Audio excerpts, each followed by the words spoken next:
শুক্রবার পাণ্ডবেশ্বর বিধানসভার হরিফুল স্টাফ কলোনির ইসিএল কর্মীদের একাংশ ইসিএলের কেন্দ্র জেনারেল ম্যানেজার অফিসের সামনে বিক্ষোভে সামিল হলো।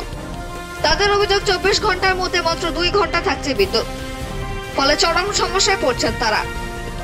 ইসিএল কর্মী অভিজিৎ কুন্ডু জানান 24 ঘন্টার মধ্যে মাত্র 2 ঘন্টা ইসিএল এ দেওয়া ইলেকট্রিক লাইন স্থায়ী হয়, বেশিরভাগ সময় লাইন অফ থাকে বলে অভিযোগ করেন তিনি। ফলে স্কুল পড়ুয়া থেকে বয়স্ক বৃদ্ধার এই গরমে সমস্যায় পড়ছেন তারা।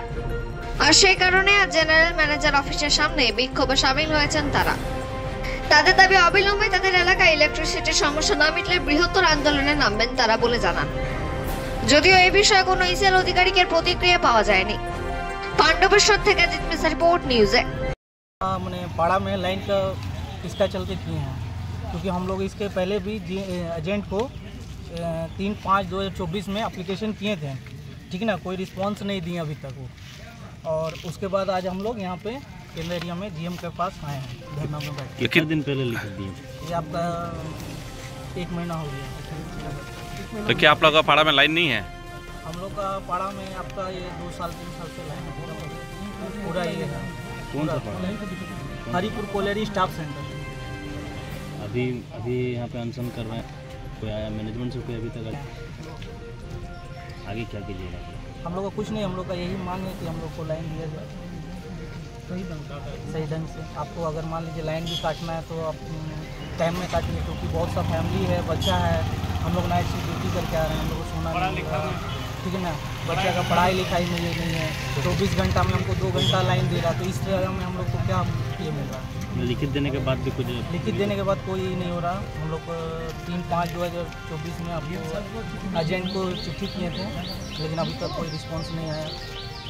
ট্রান্সফরমার আছে, সেটা সকাল 5টায় ওরা লাইন চার্জ করবে।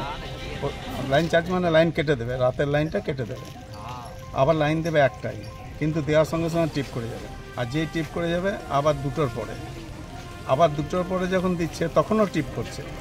লাইন স্ট্যান্ড করছে 4টের পর, 4টে থেকে খুব বেশি হলে 6টায় ওদের তখন আবার লাইন কাটার সময় যাচ্ছে, লাইন কেটে দিচ্ছে। আবার রাত্রির 11টার সময় লাইন দিচ্ছে, কিন্তু দিলে কোনো লাভ হচ্ছে না, আবার সঙ্গে সঙ্গে টিপ করে যাচ্ছে। যেই আবার টিপ করে যাচ্ছে তখন আবার লাইনটা 12টা 12:30 আগে দিচ্ছেন, 12টা 12:30 দিচ্ছে, কিন্তু দেওয়ার পর কোনো দিন থাকছে, কোনো দিন থাকছে না, আবার সকাল 5টায় আবার লাইন কেটে যাচ্ছে। তো এবার তো ছেলেদের পড়াশোনাদের অসুবিধা, কি বলবেন? শুধু পড়াশোনা, আপনি শুধু পড়াশোনা বলছেন, বাচ্চাদের পড়াশোনা, আমাদের বয়স্ক মা বাবাদের বলুন তো আজ বয়স কত হয়েছে? আমারই বয়স মোটামুটি 55-56। তাহলে আমার মা বাবার বয়স কত? আমার বাবা নয় বেঁচে নেই, ইসিএল সার্ভিস ওয়ার্কার ছিল, আমার মা বেঁচে আছে। তো সেই মানুষটাকে আমি ওই কষ্টের মধ্যে কী করে রাখবো বলুন তো?